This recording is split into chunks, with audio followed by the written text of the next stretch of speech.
We're going to build a new document and at the same time save a reusable preset. So under File, New Document, I'm going to start by turning off facing pages. For my early lessons, I find it simpler to navigate with facing pages off, so you don't have to scroll over and to the left when you go from page 1 to page 2. In a facing page layout, you would have 1, and then 2 would be over and to the left, and 3 would be directly below 1, kind of like a book reads. So for now, we'll start with them off. I rarely use primary text frame because often I'm placing text in InDesign through File Place, and when you place text, InDesign builds a text frame for you automatically.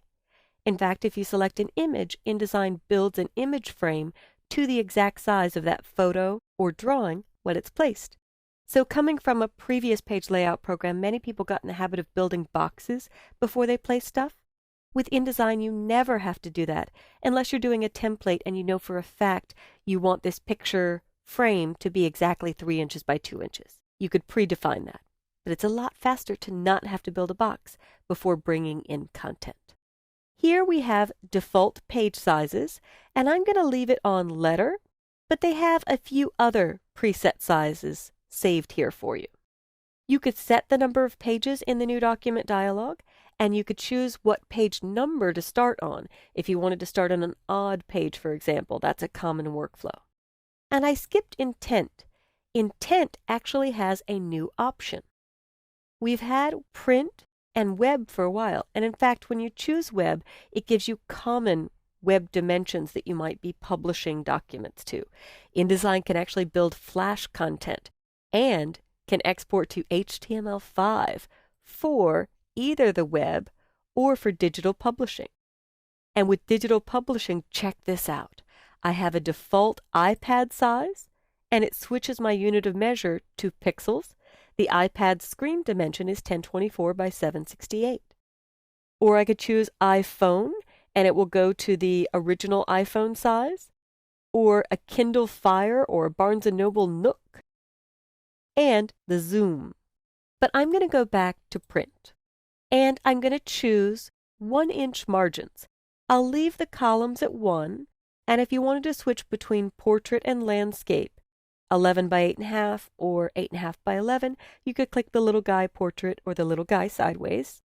We'll leave it 1 column, and when I highlight the value in margin or double-click in the middle of the number, I don't like to see people working hard, and clicking here and pressing delete or backspace is working hard.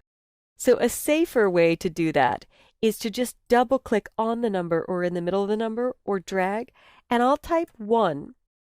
And I love that this lock is here. With the lock there, I could simply hit Tab on my keyboard once. Tab always jumps to the next field in every computer program. So you'll see the blue highlight as I hit Tab moving from field to field. Tab is also an excellent way to accept the value without actually clicking OK. And I need to remember to leave facing pages off for this. Since I was showing the different layouts and different page sizes, it came back on. As soon as you turn facing pages off, or as soon as you change the margins, the document preset changes from the default or out-of-the-box settings to custom settings, which I want. In More Options, I'm going to turn on 2 very important guides for print or prepress. Actually, the most important is bleed. Bleed, if you look at the cover of a book that has a photograph or a solid fill across the cover, when that's printed on a printing press, the paper may move left and right or up and down. And if the paper moves and you designed exactly to the 8.5 by 11 edge, you might get a white gap somewhere. And print shops will charge you to add bleed if you forget to put it in your InDesign file. So regardless of whether my document goes print on demand or digital, or I'm making some online content, I always put in 0.125, an eighth of an inch. I typed 0.125 and hit Tab, and it did it on all 4 sides. This doesn't add bleed to the document, but it adds a red guide for the bleed that will show me if an object touches the page edge to extend it to that red guide to make sure we've allowed for bleed on the printing press. And this may not make a lot of sense to you if you're brand new and didn't come from the printing and publishing industry, but trust me, your print shop will thank you for doing this, and you may save yourself money by adding these guides. Even if my job is printed digitally, pulling the photo or the fill color outside the page edge will not harm the digital print job, because most inkjet printers or laser printers can't print to the edge anyway, so it will just omit the extra information. It's safer to design for the printing press than to take something designed for digital and make it press ready. You could always go down in quality, you could always remove the bleed, but if it isn't added in the beginning, it may be a lot more work to make it up at the end of the job when you decide to move from digital to actual plate making, because maybe your job runs from 5,000 copies to 20,000 copies, and it's cheaper to run on a printing press. And the last guide is really something I love to use. In the bottom only, I'm going to put 1 inch. This slug area is a term that comes from the advertising world. Slug means job-specific notes. And here's the example I like to give. Let's say I'm doing an ad for Microsoft. And for Microsoft, it's going to be running in Forbes magazine. And the title of the ad is Merger. Me as the ad creator can put a signature line that's outside the page area, outside the bleed area, that gets printed on the contract proof, the color proof that Microsoft is agreeing to pay for the ad on. And this slug information can travel with the job, but it doesn't affect page size or trim size or bleed size. In fact, I use the slug area when somebody emails me a note about a design that I'm doing. I copy and paste that text from the email directly into the slug area in my InDesign page. So if I have a question about it, my notes are right there in the InDesign document and there for other people to work on as well and see as well. I don't have to go hunt down an email or call the person or follow up with them. My notes are always with the job. So this is the default document that I'll use for a lot of my work throughout this Learn by Video series. And I'm going to hit Save Preset and call this Letter 1 inch. If I click OK, I can click here and see that that's available for me. And when I click OK again, here is my letter 1 inch page. If I zoom out twice, down at the bottom, this light cyan guide is the slug, your free space for job-specific notes that can be printed or not printed, included in the PDF or not included in the PDF.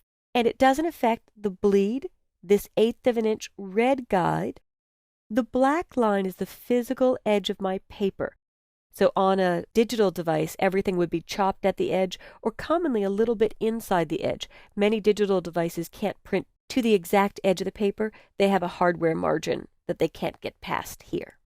And finally, my guides are pink at the top and the bottom. If I do View, Fit, Page, and Window, you could see that. These are pink, indicating those are my 1 inch margins. And since I have one column, the purple column guides are on the left and the right, and these purple guides are sitting exactly on the pink margin guides. So there's really pink all the way around, and then purple on top of the pink on the left and right to indicate there's one column. When you do a 2-column layout, you'll see purple in the middle as well to give you column guides. But this is my tour of making a new document, and you'll notice if I choose File, New Document again, it remembers my last preset, so every time I choose a new document, it's going to pick the last preset that I used. This is great. In fact, I use this in the newspaper industry to build common ad sizes. They might have a 1/4 page ad, a 1/2 page ad, a full page ad, and the IT department can load that on everybody's machine so they don't have to remember the width and height of each ad. They just choose from a built-in preset. So the more presets you make, the more common, quickly accessible document sizes with columns, margins, and bleed guides you can get to. So your homework is to go out and build this letter 1 inch in InDesign and start designing away.